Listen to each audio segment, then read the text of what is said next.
Thank you for this opportunity to share some of the resources available for genealogists at the Vermont State Archives. This presentation is Navigating Your Family History at the Vermont State Archives, and it is a recording. I invite you to email the Archives reference room if you have any follow-up questions or would like to plan a research visit. One of our reference staff will be very happy to help you. My name is Mariessa Dobrick. I am mainly a reference archivist at the Vermont State Archives and Records Administration. I also do other archival tasks such as processing archival records, working on digital projects, and outreach. I am pleased to introduce you to the most frequently used genealogy records in our holdings. In addition to archival work, I have also been an avid genealogist since I was in secondary school when I interviewed my grandfather as part of a Girl Scout project. My own family history is full of interesting people and stories, and I love to help people find their own family histories, whether they're just beginning them or if they have a more complicated family story to untangle. This is my personal email address. You may also just contact me directly here. This is the navigation point for our time today. I'll begin with a brief look at where I work and into the main point of the presentation. Since I can't be with you in person, I will have the answers for some of the most frequently asked questions after the main presentation. But again, feel free to contact the reference room or my personal email if you have any follow-up questions that I'm happy to help you with. The Vermont State Archives and Records Administration, or VSARA, is a division of the Secretary of State's office. We're located in Middlesex, and it is the home to record specialists across what we call the records life cycle. The archives is one area of a broader whole of various tasks that are done at the State Archives and Records Administration. Archival records are appraised for permanent preservation, and VSARA is also charged with administering the statewide Records and Information Management Program for all public agencies. Our archival holdings are maintained in climate-controlled vaults. You can see one of our movable shelving vaults here. We are open from 9 a.m. to 4 p.m. on weekdays. We're closed on weekends and state holidays. And we do work hard to be accessible and be able to answer people's questions. You can see at the very bottom there what our reference room looks like. Fortunately, VSARA was untouched by flooding experienced by many this past July. We are very happy to have people come visit us during our regularly scheduled hours, and we also answer emails, phone calls, and copy requests. VSARA was created by an act of the legislature in 2008. It was created from the merger of the existing state archives and the Public Records Division. In addition to maintaining the state archives, VSARA administers the statewide record program, provides a warehouse for storage of inactive state agency records, that's called the State Record Center, and performs certain administrative services on behalf of the Secretary of State. We also house outreach assistance provided to repositories through the Vermont Historical Records Program. The scope of VSARA's and holdings are mostly public records that date from 1760 to the present. Public records are created or received by state and municipal agencies during the normal course of agency business. Public records are subject to state and federal laws which govern access to the records. For the most part, records are available and may be used for almost everyone. However, there are some limitations for records that are exempt for inspection or must be have redactions based off of law. We always let you know why a record would be redacted and give opportunities as well we can. Sometimes we'll give a summary of a record or we'll provide the redacted record so we can be as open as we possibly can be. I just want to show you one of my favorite views of the back-end space of the Record Center. This is actually our archival filing room. So it is archival files that can kind of look like something out of a film. When people visit us during behind-the-scenes tours, someone must always comment on how it looks like the final scene from Raiders of the Lost Ark. Younger audiences can think of Captain Marvel. Material is carefully cataloged and described so our Record Center staff can easily identify a container for researchers to use. The boxes and volumes can contain some amazing documents. V2 Retain is the online platform, so sort of the ethereal presence for the state archives. and it hosts born digital records of enduring value. These include governor's records, records of other constitutional offices, and records from the legislative sessions from 2016 to the present. There are municipal reports from as early as the 1990s, and even some recently scanned town reports of people living at the town expense from 1829 to 1830. The VT Retain can be a little challenging to use, but there's actually a real abundance of records if you are able to navigate them. As always, reference staff are happy to help people navigate records if they're having problems. Records and archival holdings include some fascinating items you might not even have considered being in a state archive before. I think a lot of times people consider what's online as the be-all, end-all, and there is such an abundance on the internet, but there's also a lot that isn't up there necessarily. So here's some examples of government records that are interesting or odd that you might not have even thought about looking for. I love the Payne Celery Compound. This was trademarked in Vermont, and it was trademarked by the Wells Richardson Co., and it was a true nerve tonic that regulated the kidneys and your nerves. The contents included alcohol and cocaine, so that may have helped some of the claims. The picture in the middle is a petition that was signed by some people from Windsor, and you can see it's dated from 1787 and included a doodle that must have been done by a board clerk, and it has a hanged man on it.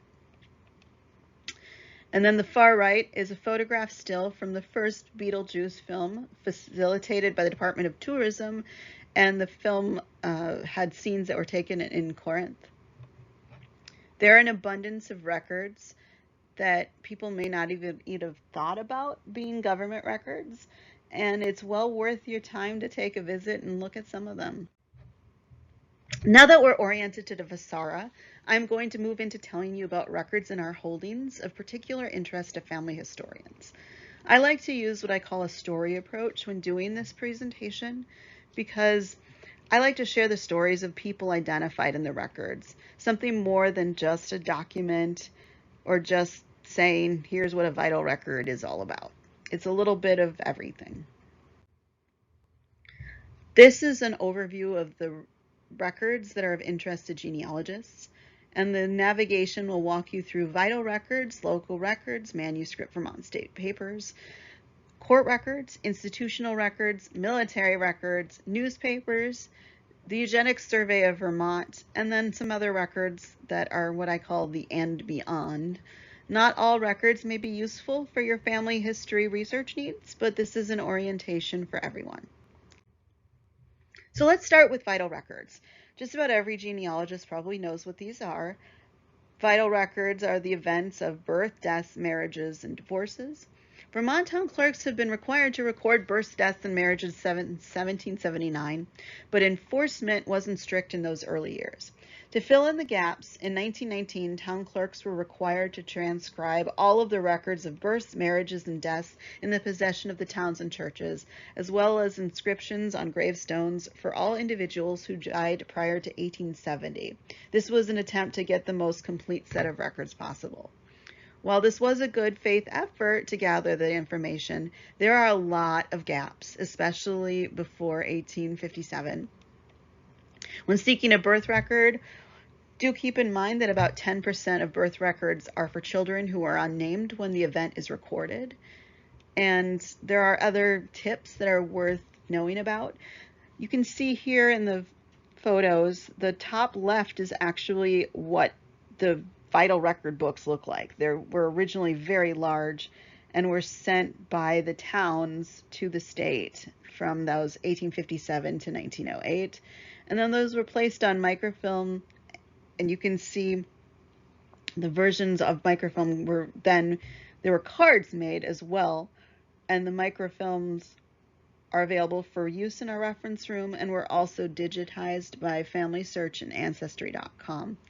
You can see an example of the birth record from the vital card, and this is of 30th President Calvin Coolidge. His birth name was John Calvin Coolidge. All our births, deaths, and marriages have been scanned and are available through Ancestry.com and FamilySearch.org. However, the vital record books have not been, and you'll see why that might be of use to you in the next slide. The next few slides are other stories that you can find from the vital records.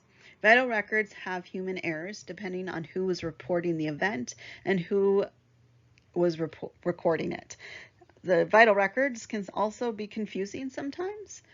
There, for example, a death record, 2 for the same person. 2 death records, 1 person. Reverend Alexander Twilight was the first person of African ancestry to serve in the Vermont House of Representatives. He'd been born in Corinth and died in Brownington, and he had 2 death records because the cards were created long after the original record.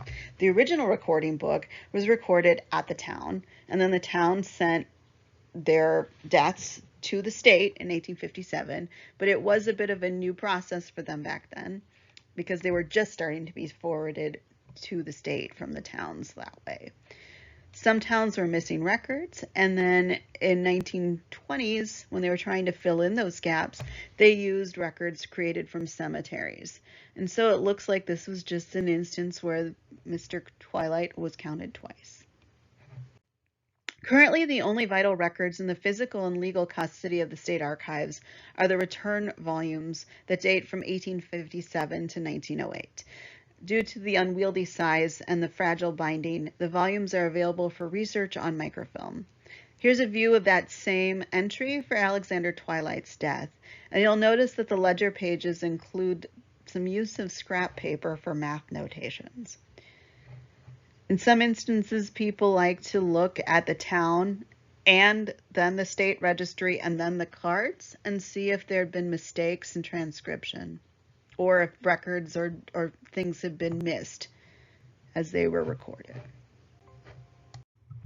Vermont's divorce laws were more lenient than many other states. We see more divorces in our records than you might expect.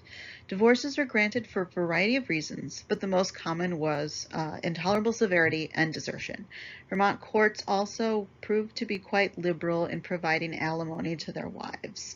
Until 1872, divorces were heard in the Supreme Court. Historical divorces are really the one vital event that Ancestry and Family Search do not have.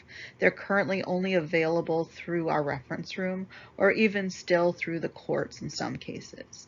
We do maintain a registry of divorce records on microfilm, and our reference staff are always happy to search those records for distance researchers. More detailed information will be available in the divorce record book entries and the actual court cases. If you believe a couple divorced and you know where they were living at the time, we have those more detailed records in some cases, and we'd be happy to do a search for you. The case files will usually have the most details, and those can also include sometimes very juicy depositions. The first 2 cases you see here are examples of just the divorce card and registers, and that just gives you a feel for the basic records recorded in the registries. And you can compare that to further details you can find in other records, such as the newspaper article. Dorrit Woodhouse had a really almost 4-year path to a divorce, and even though she lived in Vermont and married in Vermont, it doesn't mean that she divorced here. If you aren't finding a record you expect for a divorce, it's possible that the divorce occurred elsewhere. So for example, for Dorrit Woodhouse, the divorce actually occurred in Paris. This is an example of a divorce case heard in the Addison Supreme Court. We have very little from that court, but the details of the Abigail Flagg versus Jotham Flagg case survives. It's also highlighted in a newspaper article, and newspaper articles can be a very good resource, but they don't always tell the full story. You can see in the case here in the newspaper warning that Abigail had eloped the bed and board of Jotham, and that he forbade all persons harboring her on his account, and that he wouldn't pay any of her debts after the date of May 16, 1793. Well, when you know the rest of the story, as it was reported in the Supreme Court divorce case, This is her deposition. Abigail Bigelow was only 14 when she married Jonathan Flagg in 1792, and she had been coerced into the marriage, forced almost. She was 15 years old in the 1793 announcement, and she was only 17 when she finally petitioned for the divorce in 1795.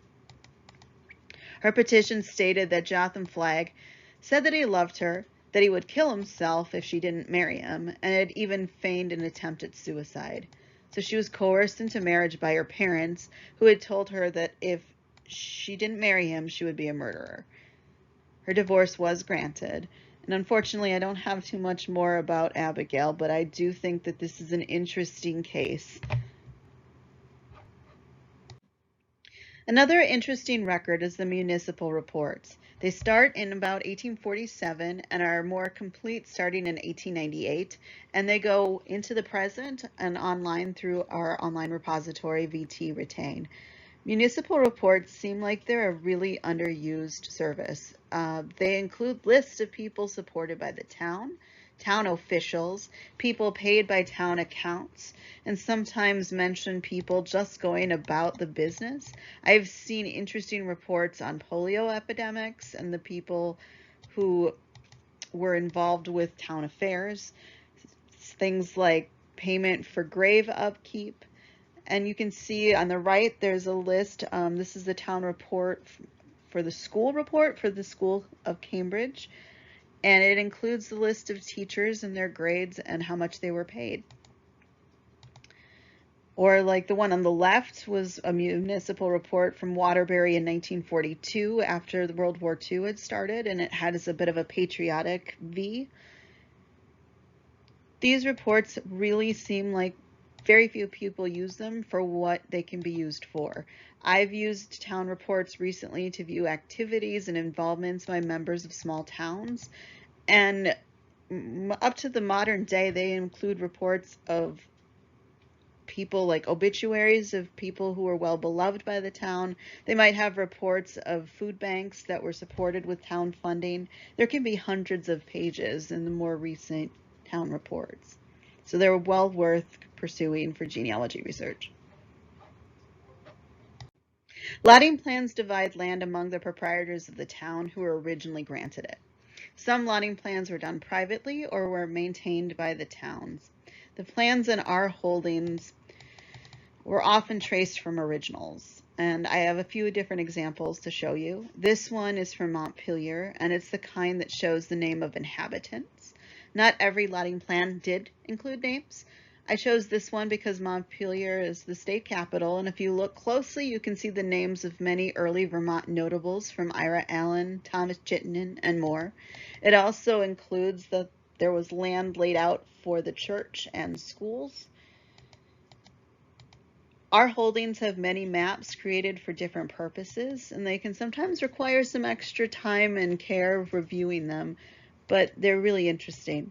Do keep in mind that many people rented and their names wouldn't be on the ownership lots, but you might be able to identify where they lived from other sources, such as directories or census records.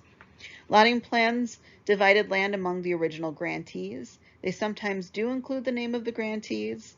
They were usually made in the earliest days of the town's existence. Most lotting plans at Vasara are copies of copies, and most of those copies are viewable online at that link that's provided here. One of the things about lotting plans is they can be a little disappointing at times because you're only seeing a snapshot of the lot from the time you're looking at. But they can also help vision the way the land was laid out by those original proprietors. This is the lotting plan for the town of Sharon. It was traced in 1955 from the original, and just a little bit of history just to kind of give you how land moved between people and why. So under a New Hampshire grant, Governor Benning Wentworth, granted Sharon Township, which was 22,000 acres, granted to John Taylor and his associates. John Downing received a 127-acre parcel, Lot 8, which is circled. Downing owed many different lots and was probably a land speculator. He was there to try to sell off more land and get a profit. David Morse received the deed from Downing. Morse sold that to Samuel Shepherd by 1794, and other parcels were sold to him in 1794 and 1796. Samuel Shepherd held the land until 1800 when he sold it to Daniel Gilbert. Daniel Gilbert sold the property back to Samuel Shepherd in 1804. Shepherd sold to Salmon Mack around 1804. So during a 10-year period, Shepherd and Gilbert are the men most likely to have developed the area as a working farm. Land deed research was done by Michael Smith, Kirk Henriksen, and Donald Enders for the birthplace home of Joseph Smith, Jr. So this is the birthplace of Joseph Smith, the Mormon prophet, and I just wanted to give like a quick look at how his family isn't even on this lot. Of course it wouldn't be, because the lot dates 100 years earlier. But it is still really interesting to realize how it bounces around between people and families, and following who owned the land in European settlement can be very time-consuming and a little confusing as well. The manuscript Vermont State Papers is an excellent resource for genealogists. They are basically the core of the original state archives. They survived all these years. There are records of early Vermont state government and mostly date from 1760 to about 1860, but there are actually some records that go as late as the 1950s. There are petitions to the legislature, pardons, grants, correspondence, resolutions, committee reports, court confiscations, depositions, all sorts of things, and some things that might be surprising and some things that may still need to be uncovered. There's also a name and subject index to the paper with the pre-1800 index available online at the link below. The index page, screen grab here, is for the pre-1800 index. The rest of the cards are only searchable in our reference room and date to about 1860. These indexes were continued by successors to Mary Green Nye into the 1950s when it came to death warrants only. If you do have an ancestor after the 1800s and you'd like us to search, we can do that. Just give us the first, last name, and where they lived. Really, the manuscript Vermont State Papers is also fantastic for genealogy. This is, for example, an example of a petition signed in 1858, and it was a petition for equal rights for women, and you can actually see men and women signed it.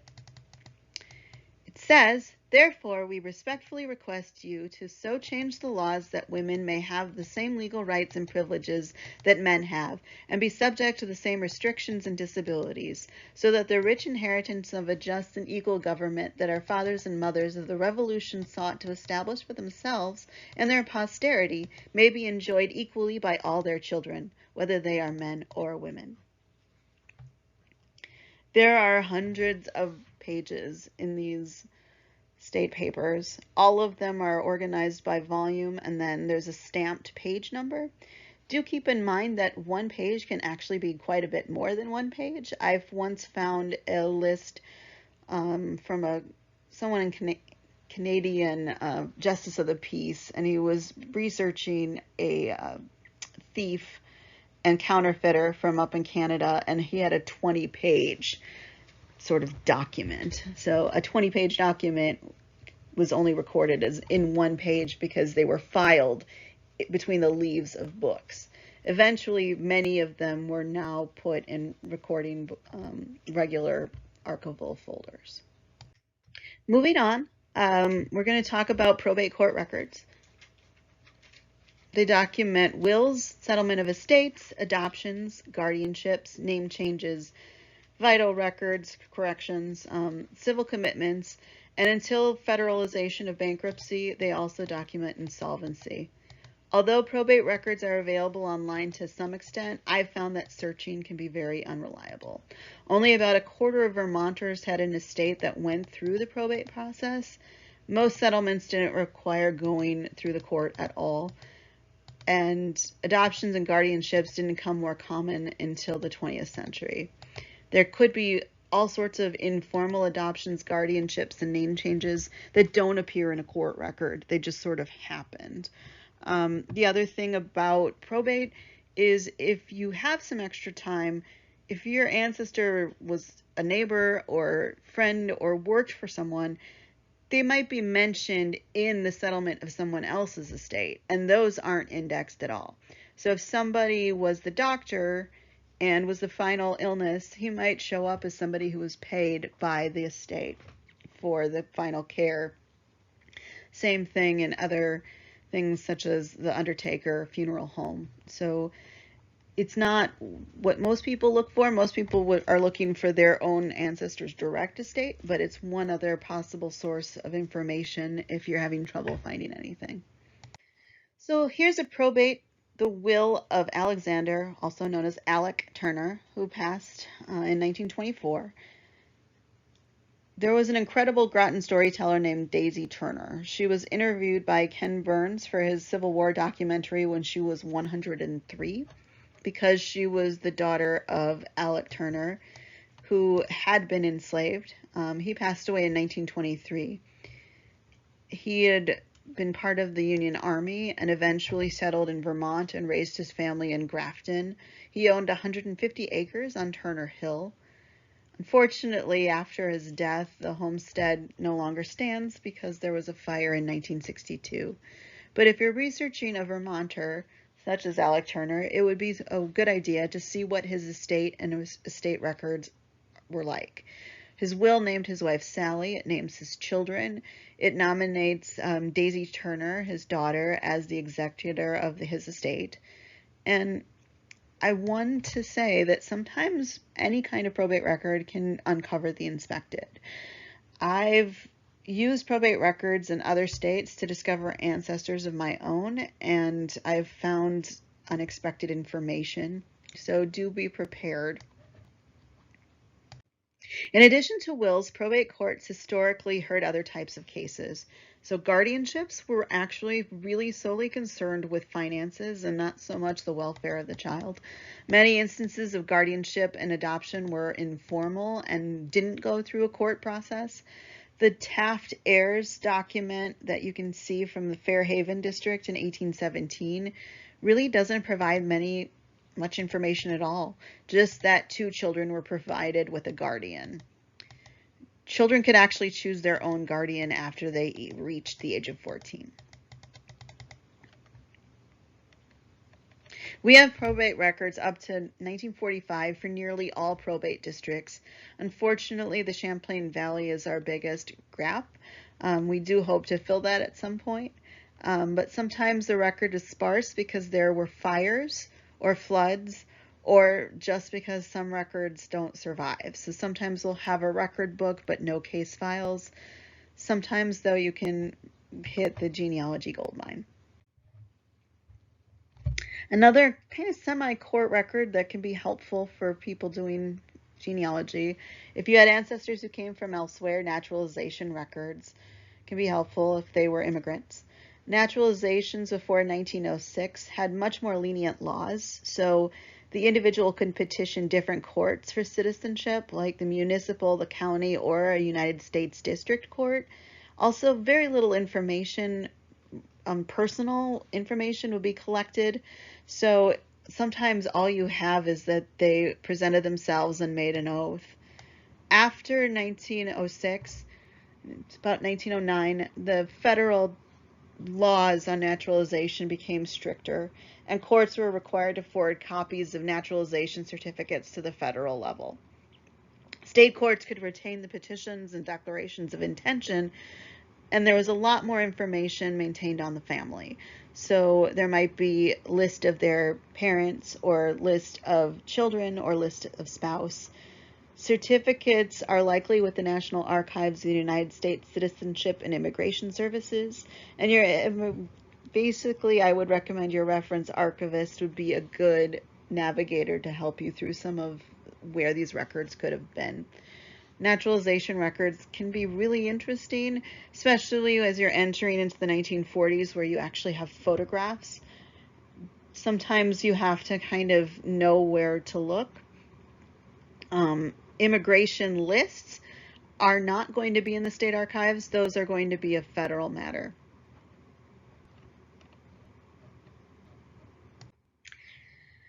This is just a naturalization record of Henry Burgess. He was a naturalized American citizen. He moved to the United States, worked as a clothing merchant, and eventually he actually served with the YMCA during the World War I era. He was a specific kind of comfort officer.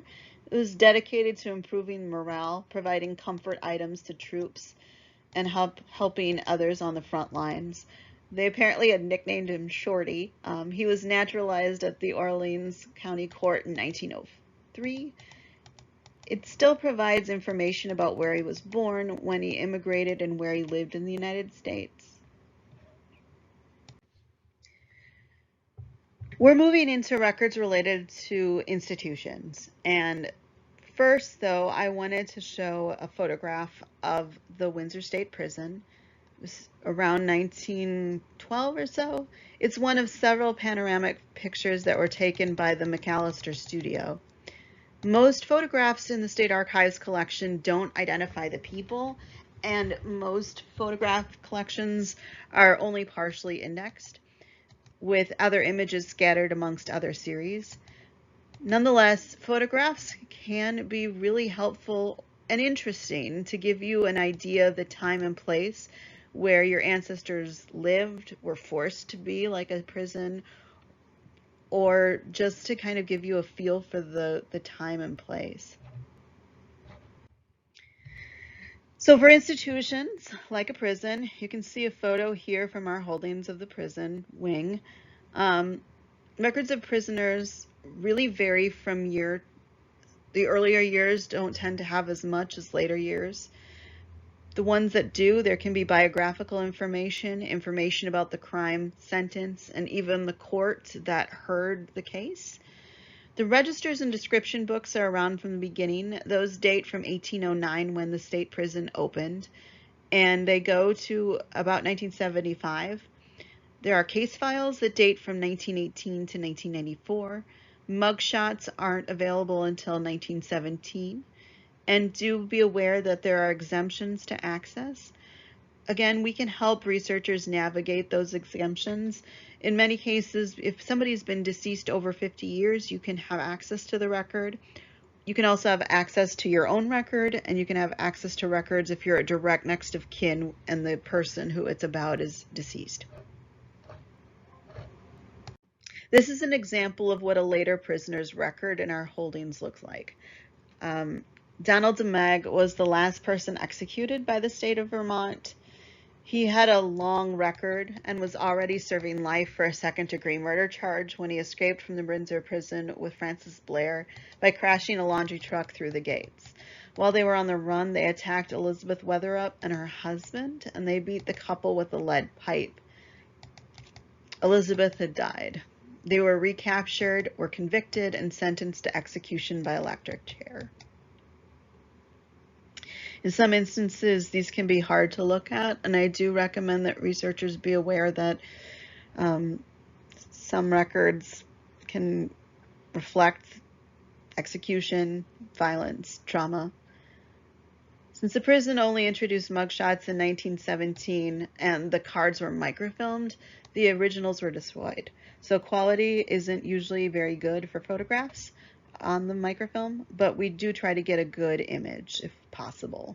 Before mugshots, there would be a detailed description and entry related to admittance, starting about 1857, and those two would include defining features like scars and birthmarks. It would include parents' names. It might include other information like their religious preference and if they had any valuables with them when they went into the prison. Jail registries were required to be maintained starting in the 1980s by a state law. The State Archives only has limited numbers of them, but they present a really fascinating story sometimes. This here is some of the entries related to Anne Quinn and an article that goes with it. She'd been accused of poisoning her husband and held in jail for safekeeping before trial. Even two of her sons gave evidence that she'd threatened to kill her husband in the past. John Quinn showed symptoms of cholera before his death, and his death certificate indicated that was the cause of death. The bill against her wasn't found, and she was released from prison. Anne herself died 3 years later in 1890 with similar symptoms. The newspaper reported she'd shown signs of poisoning, but the death certificate showed heart disease. Since there isn't much surviving evidence in the case, it is hard to say what happened.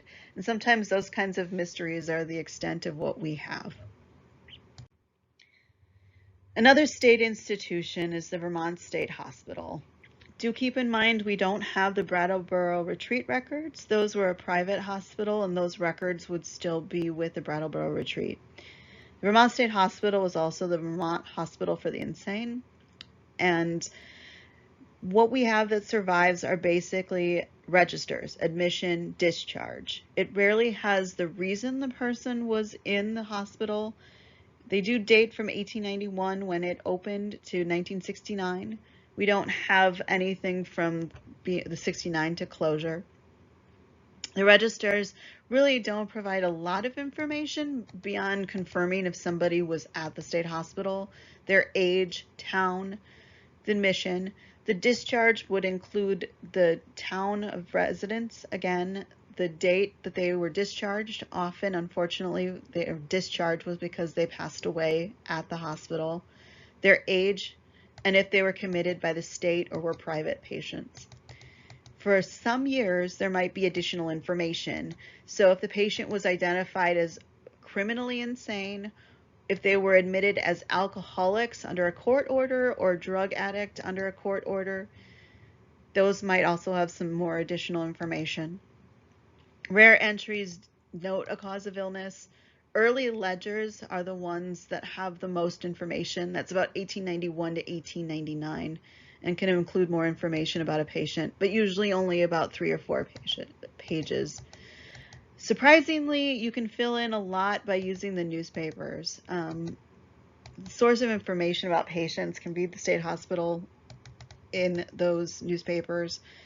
People's commitment to the hospital was fully public back then. It wasn't private the way a medical record would be now, and it often made the news in the towns, especially the smaller towns.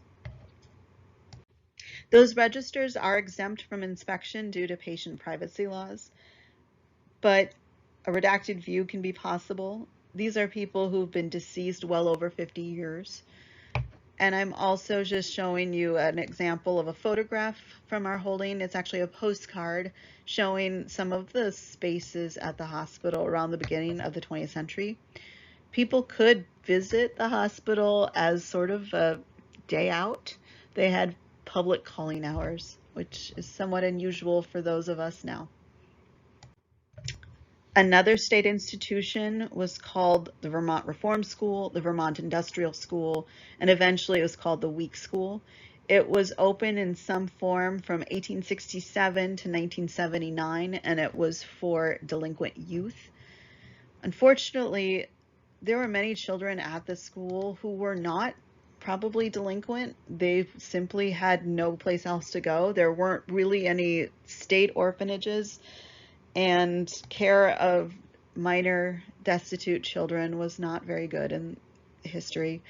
As with other institution records, the records can be limited by law, so we provide access if the individual has been deceased over 50 years, or again, if it's for a direct next of kin. This is an example of someone I researched who died in 1937, so the record is available, and it just gives an idea of the genealogy that's available on a register.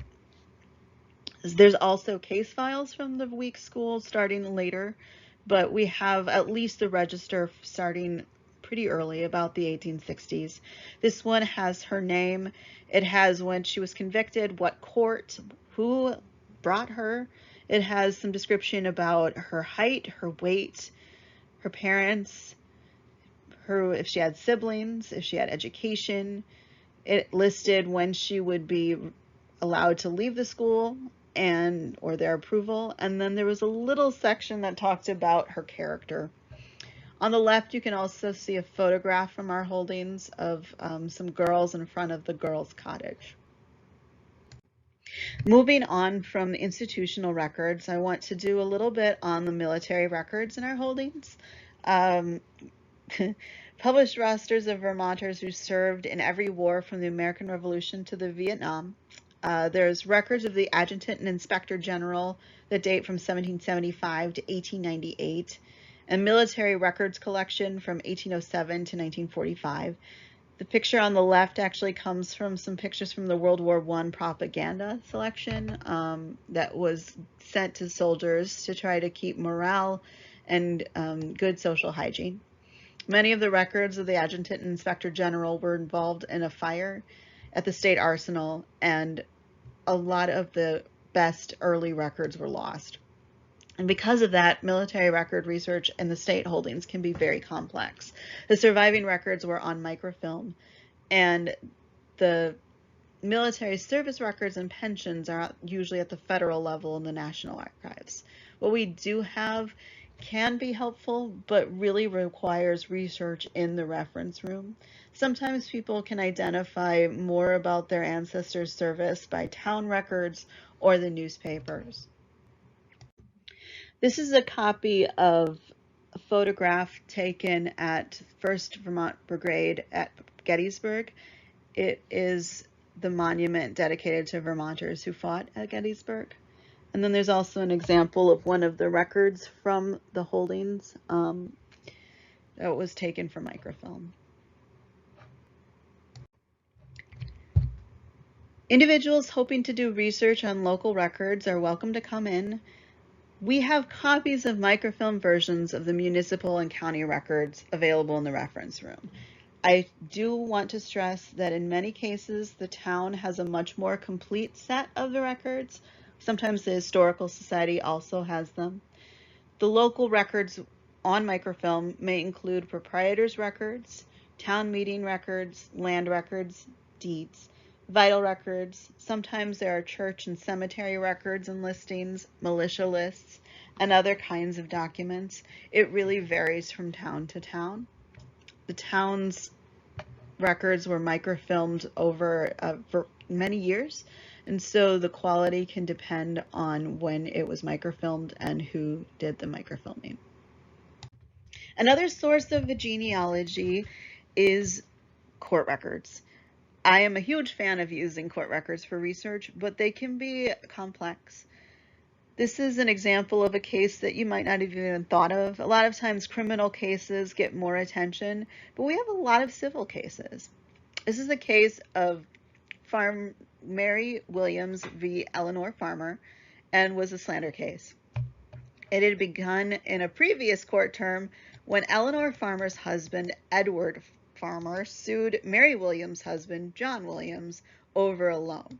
The jury found the loan had already been paid, and Farmer had to pay the court costs. In this instance, the parties were actually related by marriage. So Eleanor Farmer couldn't really let it go, and apparently said a lot of statements against Mary Williams that Mary thought injured her reputation. This included calling her a gilder. Mary was seeking $3,000 worth of damages, but she only received $350 plus court costs.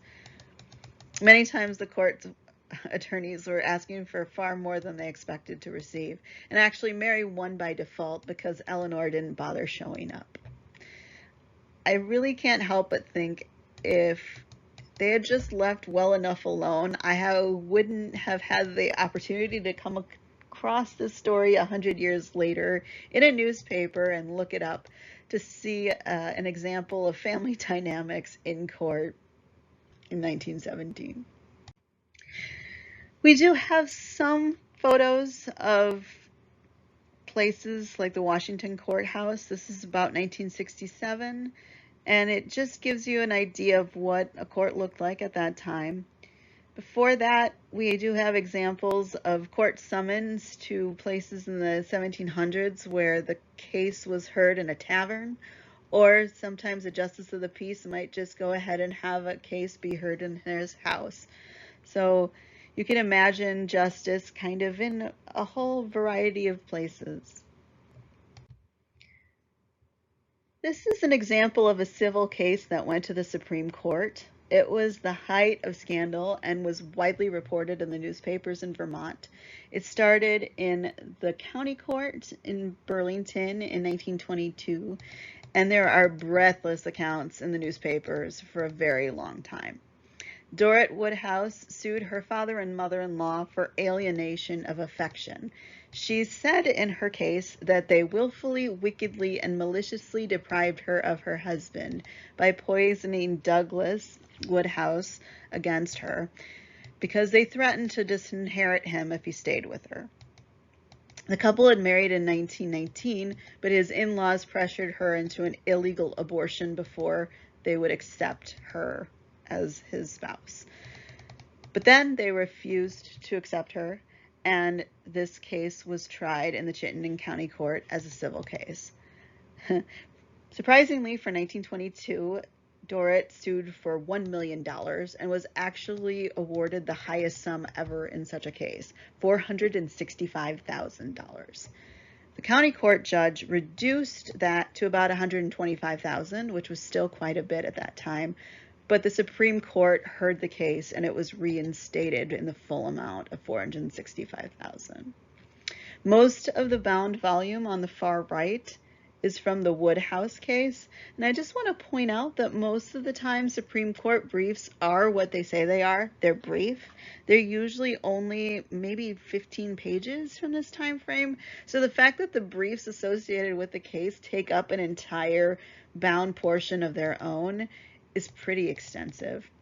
It's all Woodhouse material. Eventually the couple divorced, with the divorce taking place in Paris, and Miss Woodhouse eventually remarried. She was 101 when she passed away in 1994. Vermont newspapers are an extremely good source of genealogy. The entire microfilm collection from what had been at the State Library is now in the State Archives. We have most Vermont titles and some other titles that were from like the Upper Valley, New Hampshire. They span the late 1700s, like 1780s, to the present day, and we have nearly all papers up to 1929 available online. There's even more available in other instances. From anywhere that you are, you can get access to Chronicling America online for free. The University of Vermont did part of a digitization project for the Library of Congress, and newspapers of account were recorded through Chronicling America. Sometimes what is provided in a record is just enough information to find a court record or a prison record. Sometimes there's more. A few years ago, we were able to enter in a partnership with newspapers.com. So Vermont newspapers, including papers that haven't been captured by Chronicling America, are available through this program. Thousands of images are available. They'd usually only been available on microfilm before. They're keyword searchable and represent the earliest days of Vermont through about 1929, with some as up to as recent as last year. The service is available for free to residents of Vermont and by subscription to those outside of Vermont. Newspapers.com has digitized and offers papers beyond that threshold at its own discretion. So one example of a really interesting object from a newspaper is the obituary of Lucy Terry Prince. So there are many historical treasures available that give us glimpses into the past, but Lucy was a really interesting person. She was stolen from Africa as a baby around 1730, enslaved in Rhode Island, married Abijah Prince, who bought her freedom in 1756. The family eventually moved to Guilford, Vermont in 1764, and she died in Sunderland in 1821. She was remembered for her ballad Bars Fight about a 1746 incident. It was preserved orally until being published in 1855 and is considered the oldest known work of literature by an African American. Prince was also known to have argued before various courts against racist sabotage of her neighbors. She was also known to have memorized scripture by heart and had a remarkable life, and this newspaper recognized her with this extraordinary obituary. Moving into another interesting collection, the Eugenics Survey of Vermont was a privately funded organization. Many state social workers, town clerks, teachers, and other workers were interviewed, participated in, or provided information to the survey. One of the things that they studied particularly was pedigrees. These pedigrees included detailed family information that was garnered from the interviews with family members and with others in the community. This collection has been widely viewed and somewhat misunderstood, but especially if somebody's ancestors were studied as part of the survey, it can be interesting to see the family pedigrees and the individual's information. One thing I do caution, having done some research, their research wasn't very well done, and they added families that were connected to each other but identified wrong parents. A lot of this was for their own kind of agenda, but they are there for researchers to view, and I like to let people know that we have them. There is also what I call the beyond. There are places people don't necessarily think to look that have treasure troves of potential information. I like to mine state reports for names and court records, prison transfers, Civil War burials, and more. One example here is a list of paupers from the town of Franklin in 1829. That's a relatively new collection to have been digitized through VT Retain. And the other one is actually just from the laws of 1865. Early adoptions and name changes were performed by private acts of the legislature. There's also other kinds of places where you might not expect to find an individual, and if you know to start looking, you might be surprised on where else you can find people. So it's good to think about what kinds of things your ancestors might have been involved with, or what government entities they might have had involvement or questions for. We are looking at a picture of Wrightsville. That is a town that no longer exists because it was flooded as part of the Wrightsville Dam project for flooding control. What kind of records can be mined for genealogy can also be then in the eye of the beholder. This is a town that no longer exists. So in 1927 flood, the Civilian Conservation Corps started building the Wrightsville Dam from 33 to 35. The reservoir required disbanding and flooding the entire village, and that required to move all the bodies in the cemetery. So sometimes genealogy is also finding those images of a world that does not exist anymore. This is the point in the presentation where I would usually ask and have opportunities for question and answer. Unfortunately, I can't be there in person today. So I do have a sample of some of the most frequently asked questions in the next two slides. Please feel free to contact the reference room if you have any further questions. We are happy to answer them. You can contact us by phone or email. Where are we located? We are located at 1078 US Route 2 in Middlesex.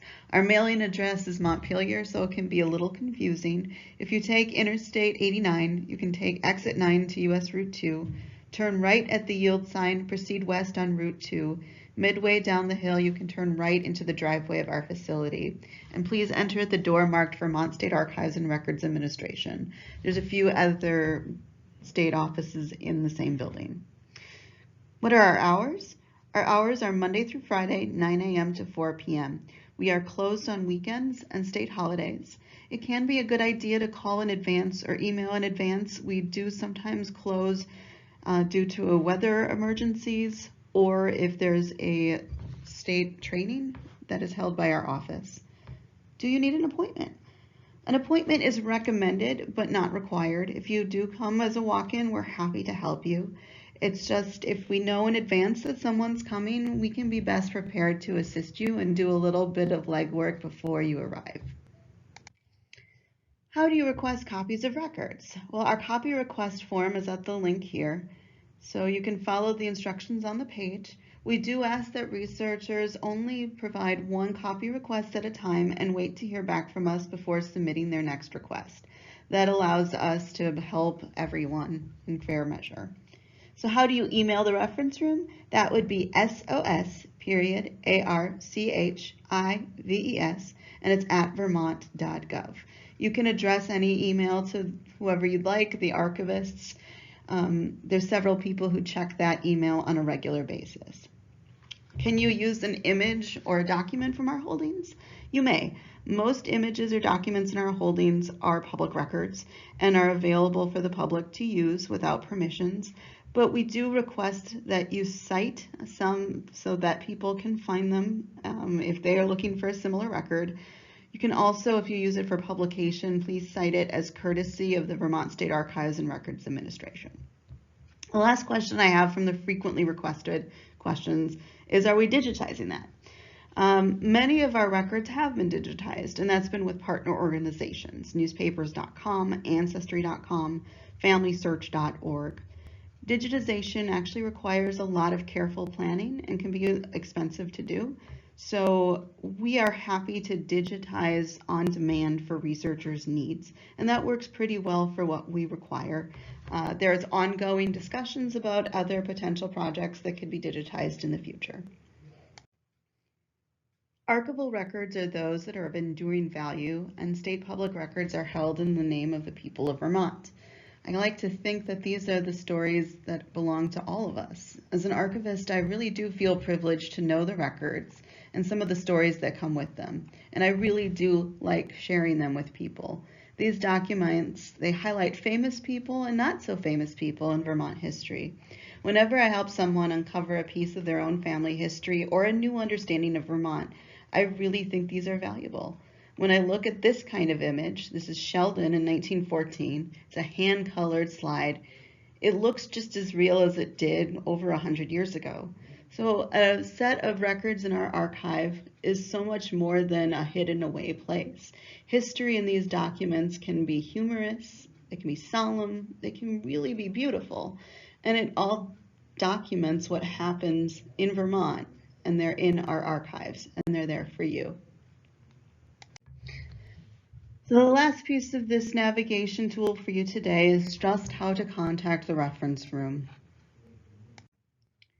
Our email is as you see here, and there's also my personal email. We still are on what's formerly known as Twitter, X, but we don't post as much as we used to. I do wish I could have been there with you today so I could answer any questions you have. I am very happy though to respond to emails, and I really hope that you come visit us or contact us soon. Thank you. So I spent a little time exploring this digital public library of America, and as with the archives, searching through it for genealogy is not quite as straightforward as, say, using Ancestry or Family Search, that type of thing. But I did run across some pretty fascinating items that they have in the library. So I'm just going to take a little survey of how their website is set up, and a little bit on that I experimented with on searching through it.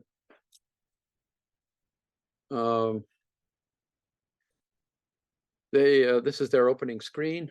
Over 49 million images, text, videos, and sounds from across the U.S. The thing I want to stress is that their URL to get there is very simple, but it's an odd one. You need to remember that that's dp.la. So it's not .com, .org, .edu, and so on, but .la. It happens to be the country top code for Laos, but evidently any organizations that likes the idea of having something unique, and especially if you're in Los Angeles or Louisiana, I guess you use .la. It makes it very simple to get to, though. Just to type, some of them can be very long.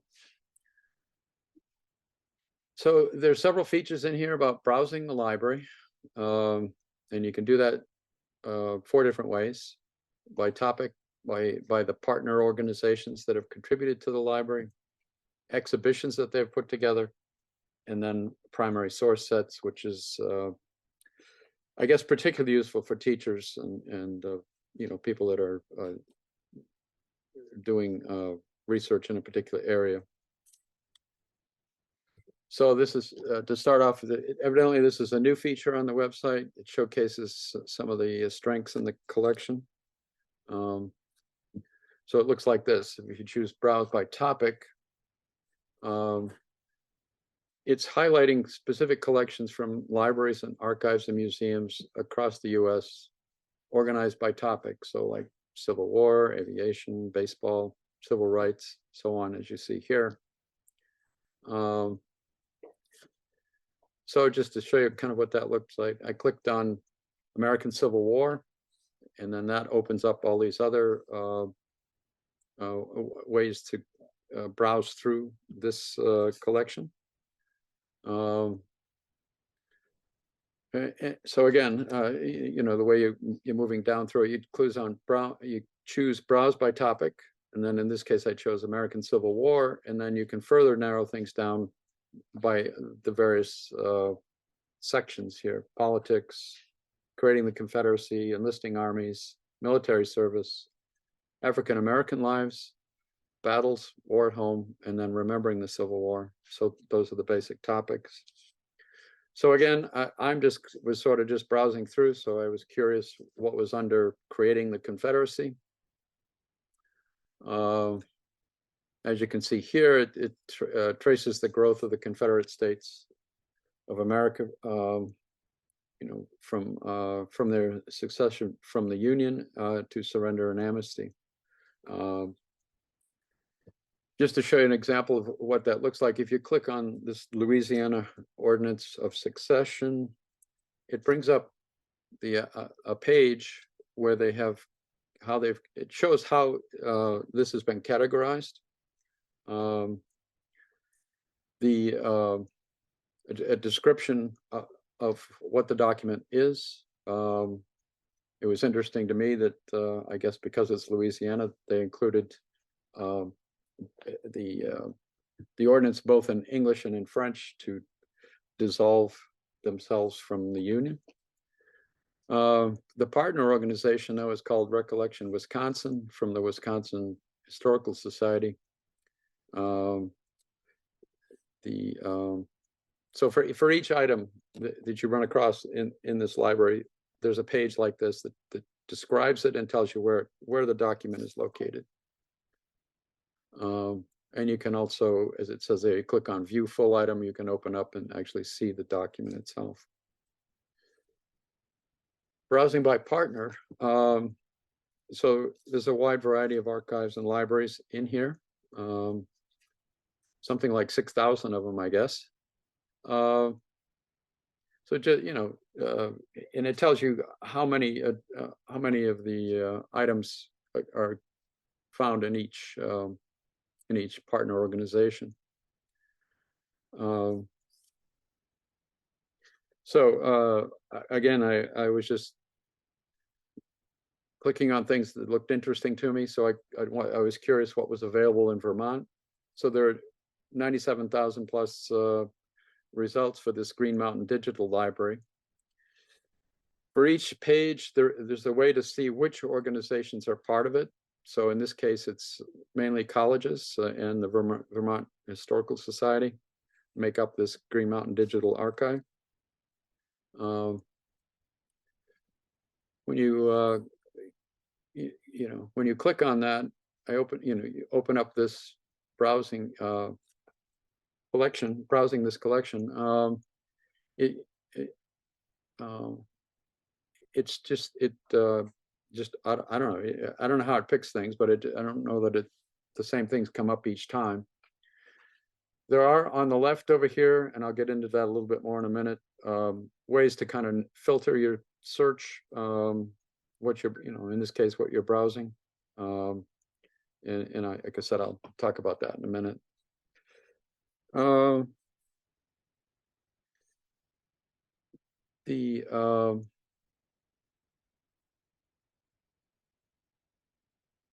When you open up a document, you get a description of the document, what it looks like. In this case, it's a picture of College Street in Burlington in 1929.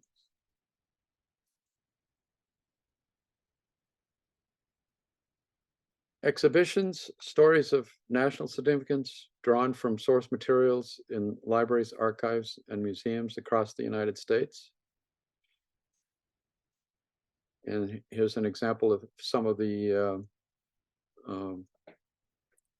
items that are part of a list of some of the exhibitions that are in this area of the website.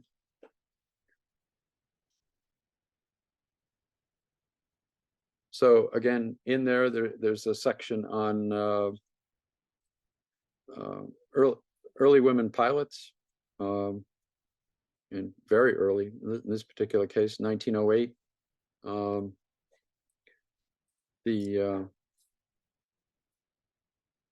As you can see on the side, it does give you a little navigation tool.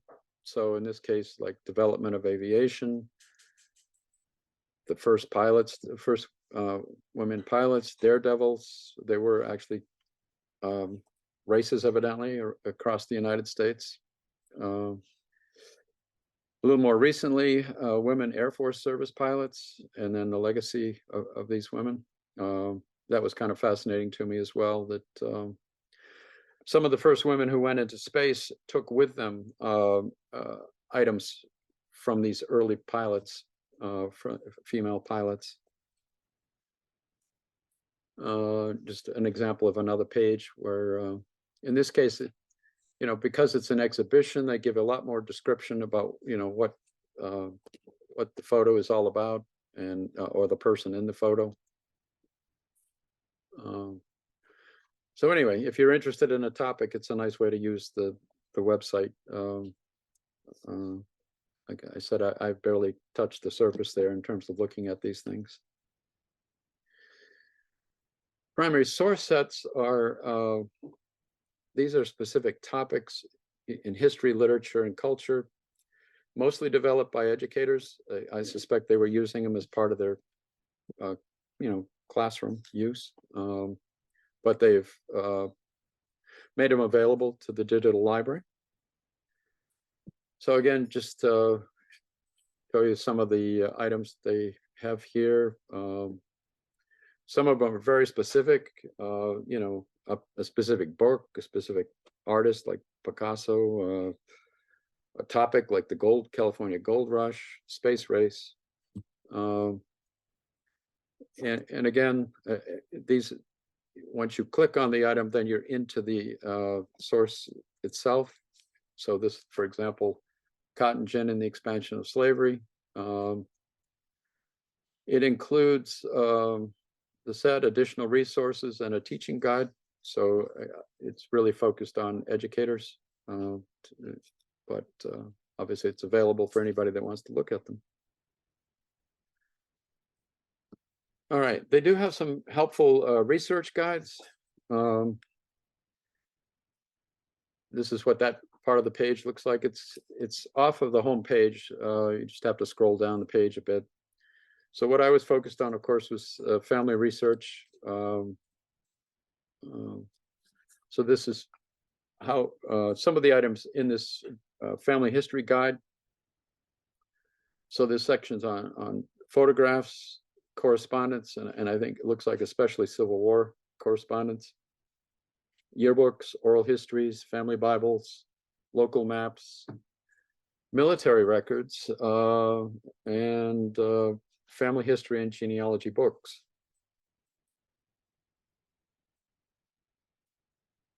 So find more, as it says here, to find more historical materials to help develop context, browse by topic.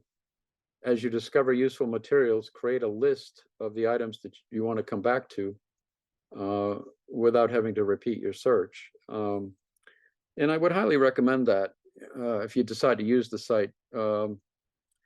There were several times where I clicked on something because I was just browsing through, and then I said, I wanted to go back and look at that, and then it was a bit of work to try to find my way back again. So it is definitely worth it to just create lists of things that are interesting to you or that fit into what you're looking for. So I clicked on maps just to give an example. So you click the map link. It brings up a preset search for county, town, and city maps. And the search results can be refined by using these items on the left side. So for example, in this case, location would be probably the most useful one, because if you're looking for a map in a particular place. And also when you open up location, it would help you to figure out whether, there's even any maps available, for whatever you're looking for. So this is an example, because there's, several thousand maps here from this page. And so it does help to try to narrow it down. So in this case, I narrowed it down by opening up the list and opening up the location filter. And I clicked on New Hampshire. I was looking for Vermont, but I didn't see any item there for Vermont. But I've done a lot of research in New Hampshire. A lot of my ancestors lived or still live in New Hampshire. So this is what that looks like. So now I'm looking at city maps of various towns in New Hampshire. And again, if you'll notice on the left side there, the location thing has changed. So it's only showing the names of towns in New Hampshire that have a map connected to them, or in some cases more than one map. So to bring this a little tighter, I opened up a map. There's an 1892 map of Greenfield, New Hampshire. I particularly like these maps just because on the map it shows where people lived and it lists them by name. And again, as I pointed out, the description or the metadata, I guess it's called, of each item is always listed under the document itself. Tells you where it came, when it was created, who created it, where the partner organization is, in case you wanted to search that more thoroughly. So it's kind of really helpful to look at that. And then of course you click on View Full Item. So in this case,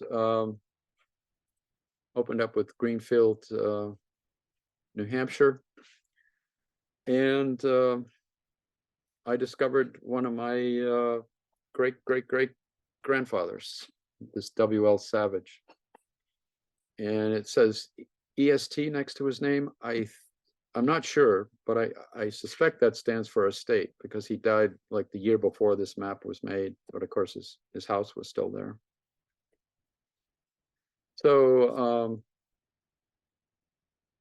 anyway, and again on the left side there, it lists all of the media information about it. When you do searches on this website, I'm pretty sure that all the searching is this metadata. They're not actually searching through documents themselves.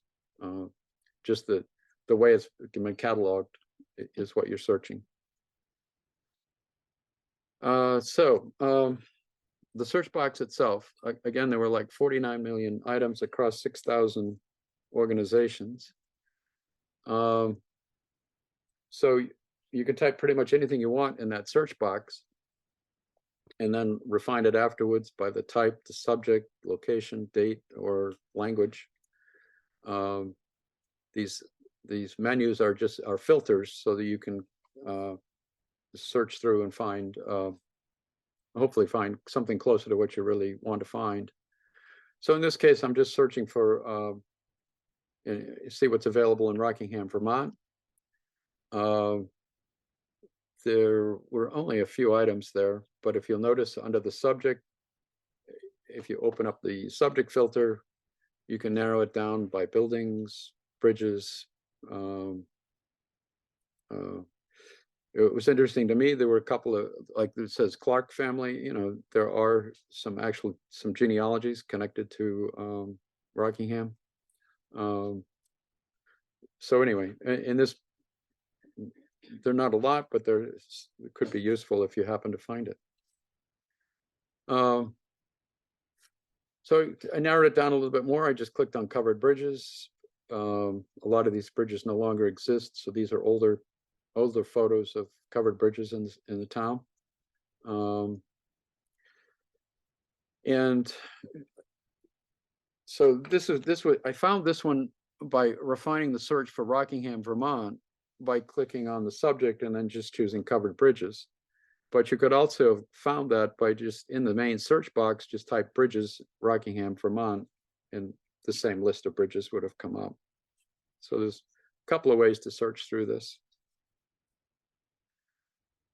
So in this case, I tried a little different way to looking at it. So in the main search box, I was looking for history items related to Rockingham, and all that came up with these three, and they're useful. I mean, it's one of the town histories and the records of the first church in Rockingham.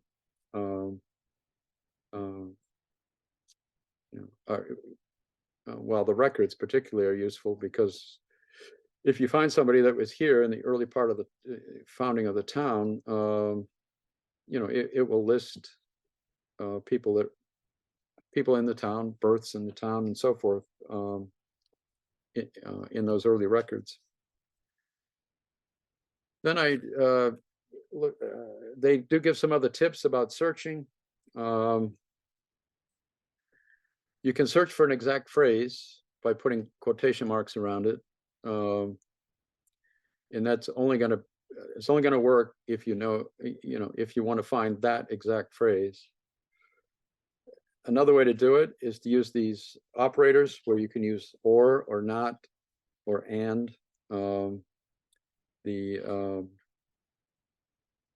As you can use in a lot of other search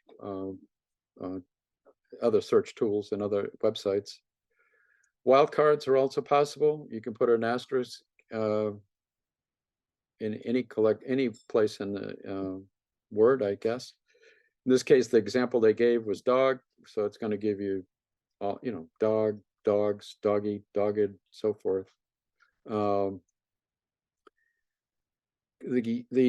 keywords, an item's title or description may contain another word for your search term, so they're urging you to try synonyms for it. So again, if you're searching for dog, you might want to try some of the other words that would be synonyms for dog. Well,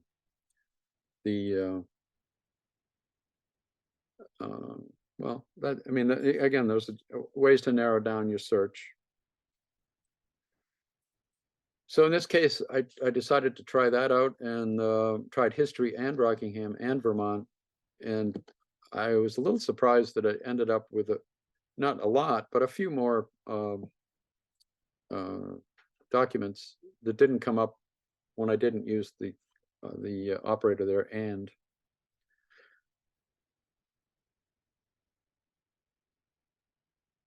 now I mentioned lists. So this is an interesting library. There is no, you don't sign up, you don't log in, there's no fee. I mean, it's free to use.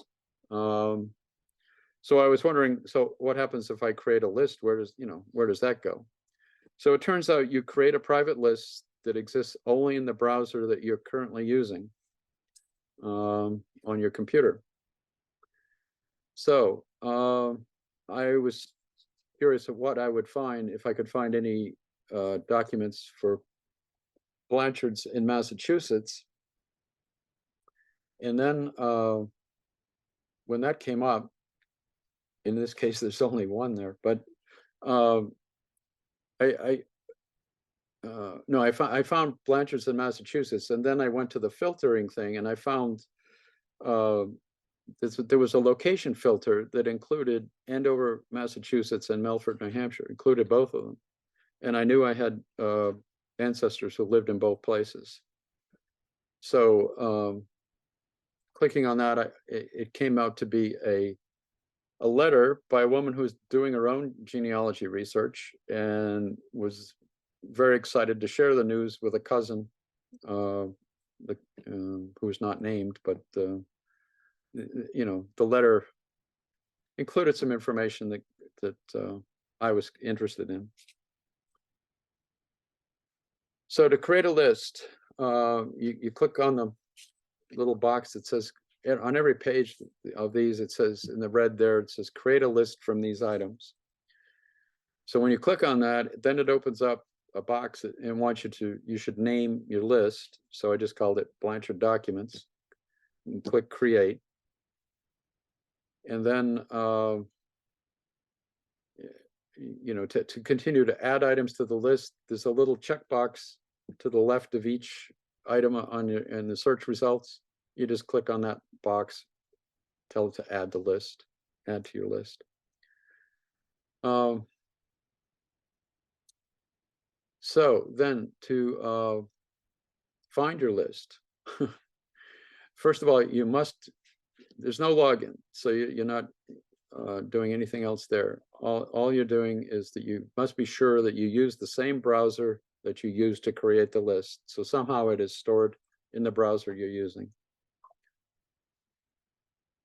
So in this example, I created this thing, Blanchard Documents. I added a couple other things to make it more of a list. So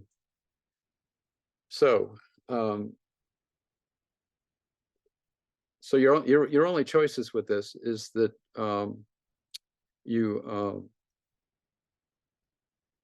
as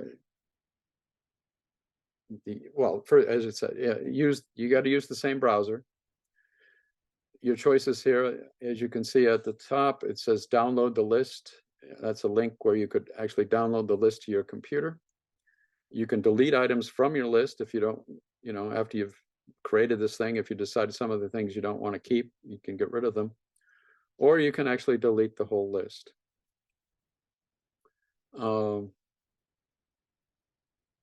So to go back to it, it's just, you know, dpl.la/lists, and it takes you back to your list of lists, and then you choose the one you want to look at. So it's pretty simple. So it's easy to go back to a saved item. So I could go back and look at this letter that I had saved. I was a little surprised to find that it was in the Houston Public Library, because all of the information is really about New England. So if you choose to download the list, the downloaded list opens in a spreadsheet on your computer. And in my case, it opened automatically when I clicked on it. I'm using a Mac, so it opened up in Numbers by default, but I assume you could also use Microsoft's spreadsheet. So it includes, in the spreadsheet, it includes the title of the document, who created it, a description, a provider, in other words, where that item is located, and a URL for a thumbnail picture, and a URL that'll take you straight back to the document that you wanted to see. So anyway, if you wanted to be sure that you get back to the list that you created, it's probably worth it to download it. I mean, especially if you spend some time creating a list, because it'll give you a link in the spreadsheet. You just click on the link and it'll take you right back to the document that you had.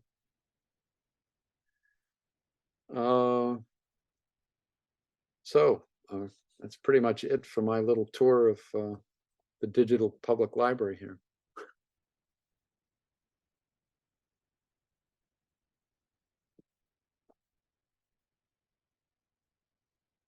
So Any comments, questions? Go ahead, Michael.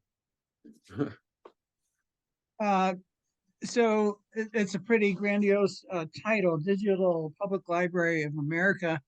So what sort of differentiates it from other resources out there? What does it have that other resources do not? And in opposite direction, what does it not have? I would say, well, the thing that it has, it allows you to search across all of those organizations that are part of this, the partner organizations, all in one place. So, what if I guess you call it like a portal, you know, into searching these various organizations. Now, it is only searching the metadata that's in there, how it's been categorized. So it's not like some of the other some of those partner organizations in there. For example, books. You know, there's half the trust is in there. If I wanted to search specifically for books, I think I might just go straight to Half the Trust instead of going to this library to do that. But it's interesting because it brings them up together in there. You know, in other words, in the example I had for Rockingham, you know, there were other things, but it would also give you the link to, you know, to that history book on Rockingham. I think I mean, it sounds 49 million sounds like a lot, but it really, like, as you said, you know, if you're covering all of America, it's not really a big number. You know, searching through something on Family Search probably would be you know, much more extensive. So it's limiting in that way. You know, the organizations are interesting, and it came up with searches that I probably wouldn't have found otherwise. I never would have found that letter that I came across, you know. But so that, you know, it's a resource, different, a little different from the usual ones that I use. Hey, Rachel. Hey, Jerry. Hi, Wayne. Hi. If I may just jump in to try to help answer Michael's question. Part of what the DPLA does is it has a bunch of different access hubs that contribute metadata. And again, as Wayne said, you get this unified portal that allows you to search across thousands of repositories simultaneously.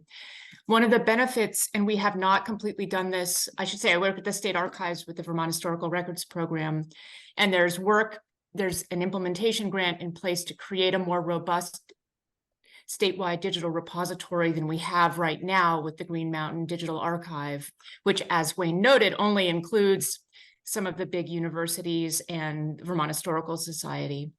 But I came from Massachusetts, and their Digital Commonwealth, which is their access hub, one of the wonderful things about it is it includes some of the smallest repositories in the state. So it's an opportunity for the local historical society to contribute materials as well and be discovered, and for you as a researcher to discover them. So it can draw in really good primary source material from smaller organizations and make it possible to search simultaneously across many of them at the same time. Well, that's great. Thanks for adding that. Rachel, I've only scratched the surface on it.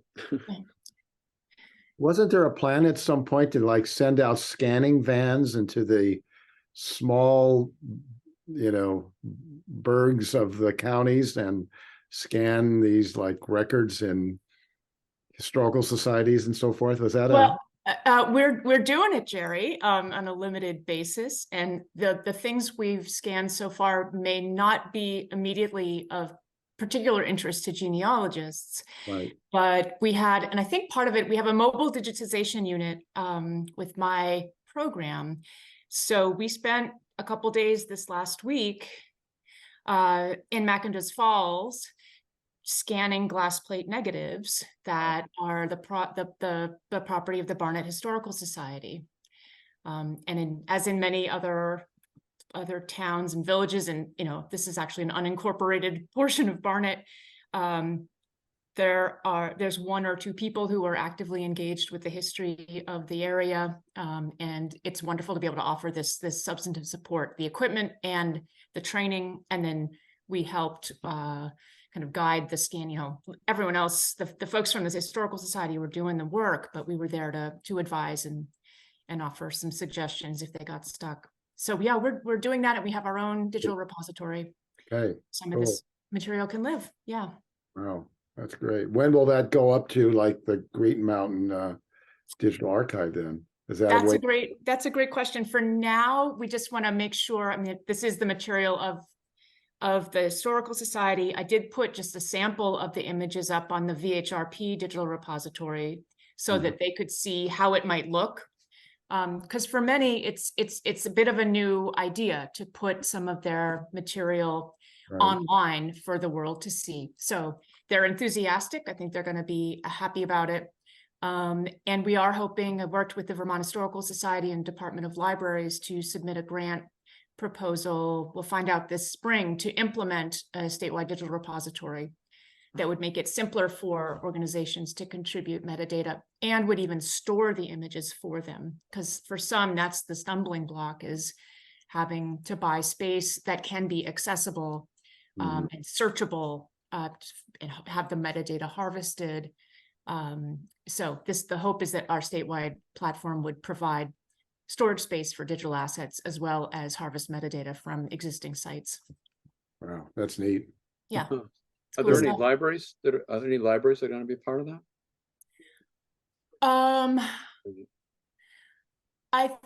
In terms of libraries that have special collections and archival holdings. Yeah, I mean, you mentioned digitizing. I know the Rockingham Libraries has a whole collection of digitized photos, and they're still working on. They do, and they use Omeka for that. I was just in Bellows Falls yesterday talking with the Historical Society there, and and they want to talk about and coordinate, because some of them, they have many of the same images. So how to best kind of work together to present the history of Rockingham.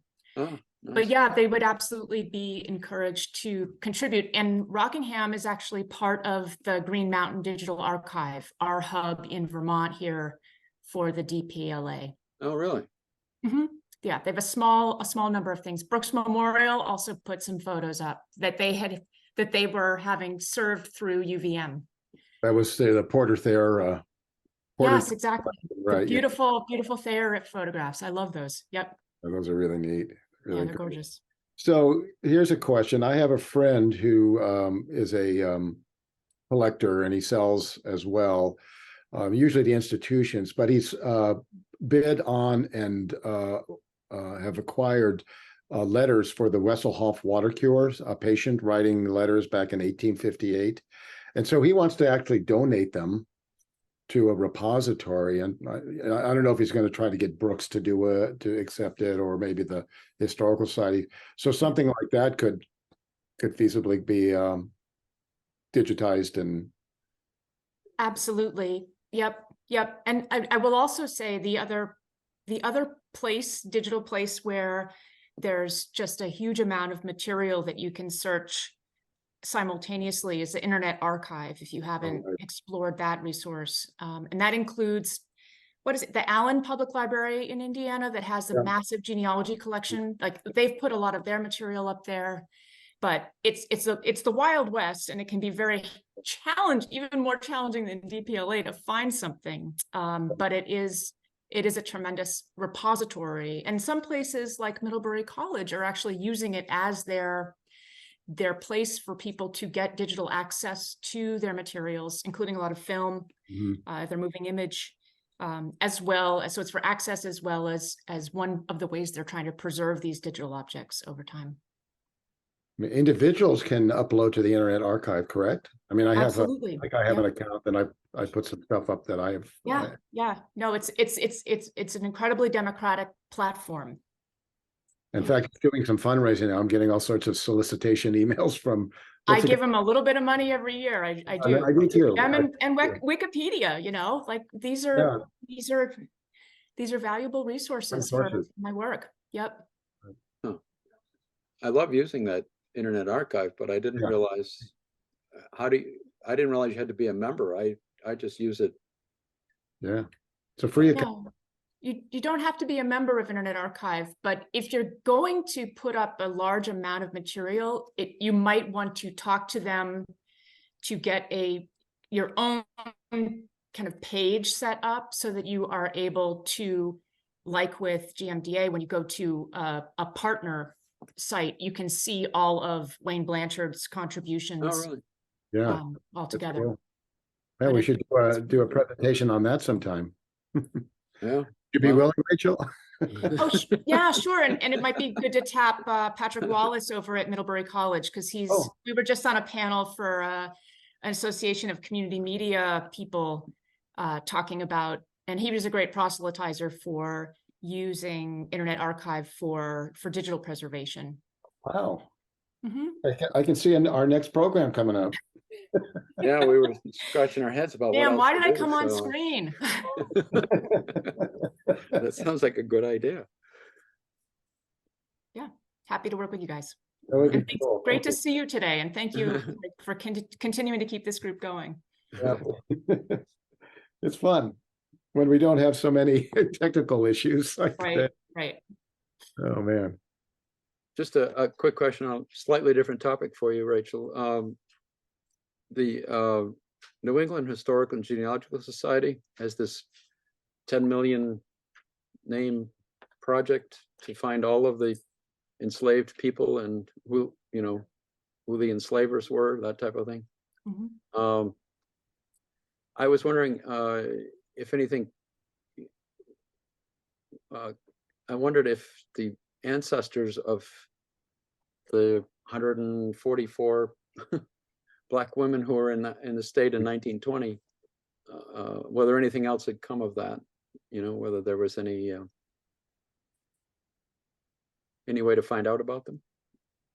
Yeah, there's that project sat in a way. It's too bad because I shouldn't even say this, but too bad the pandemic didn't continue, and we might have been able to do more with that with that data.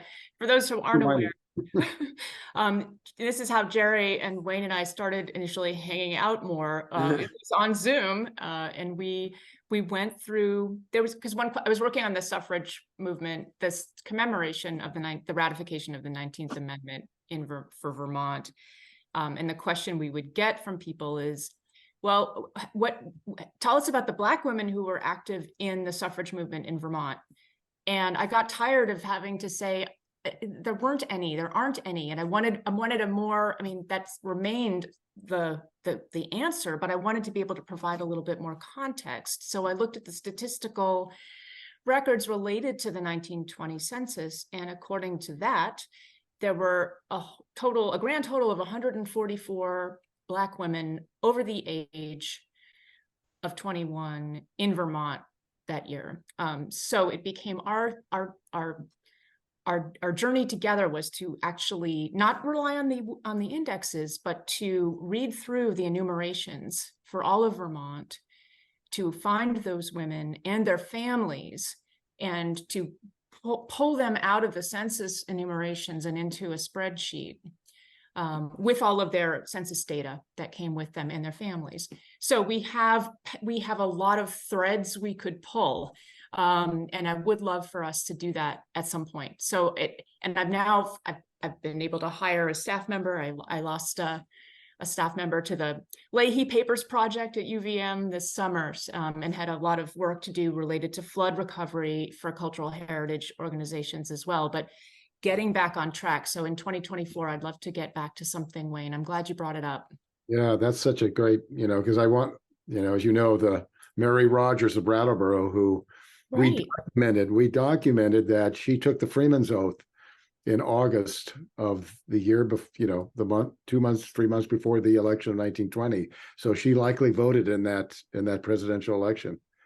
And she's buried in Meeting House Hill, and her little metallic gravestone has disappeared. It's no longer there. And so we have a general location for it, but I wanted to, try to crowdsource or fundraise some kind of memorial for her. Because she may have been the only one in Brown, because we couldn't find other Freeman Oath records, right? I mean, there were, or we did. Yeah, no. no, that's to the only find. one, Jerry, Yeah. so far that we found where we had the oath, which again, was not common for towns to hold. They weren't required to hold on to the voting registers to know who had voted. So we don't necessarily have that. Right. Luckily, it was, I think, part of the select board's minutes, and that's how it got recorded and preserved. Yeah, I mean, we have to look for people who had taken the oath, which would indicate an intent to vote, but we couldn't actually, Right. except for Jericho has the list of all the women who voted in that first election that they were able to vote in, but I have not heard of any other town that has that particular record. Were there any Black women in Jericho that did? No, don't believe so, but Well, anyway, sorry, I was just Okay. curious about Glad you where brought things it stood, up. because it came up in that previous presentation where Right. she highlighted a couple of, like the Turners and Grafton, Right. so I was thinking, well, Great Prince. those people would be great to contribute to that project. Yeah. Anyway, we're pretty much out of time. Right, any other questions, suggestions for other topics? Or, if you want to present on a topic, we're always looking for victims. We're happy to let somebody else That's right. present something. So I'll get We'll- sorry, Wayne, go ahead. Yeah, I was gonna say, while you're good about sending out a follow-up on this, and Yeah, I'll get the video edited. A little heavy editing this time, I think, to get up all the extra stuff that was in it. And I'll talk to Mariessa and see if it was on her part, or maybe it was just buffering on our part, that we couldn't hear all of the audio. And then we'll put up a clean copy of that as well on our YouTube page. She said we could use it in any way we wanted. So I think I'll put the actual, just the video, up. that might be a good way to do it. Yeah. And I think that'll do it. I'll, thank Rockingham Public for their use of their Zoom account, and Brooks Memorial Library as well. We alternate with them. So the next time it'll be on Brooks will offer their Zoom account for us to use, which was really helpful. And anything else? You guys have any questions? Any genealogical brick walls you want to throw at us, or can always send us an email if you think of something. Yeah, I think we should sign off, eh? Yeah, I think we should. I could. Thank you, everyone. Okay, guys. Thanks much. Take Bye care. now. Bye. Bye, Rachel.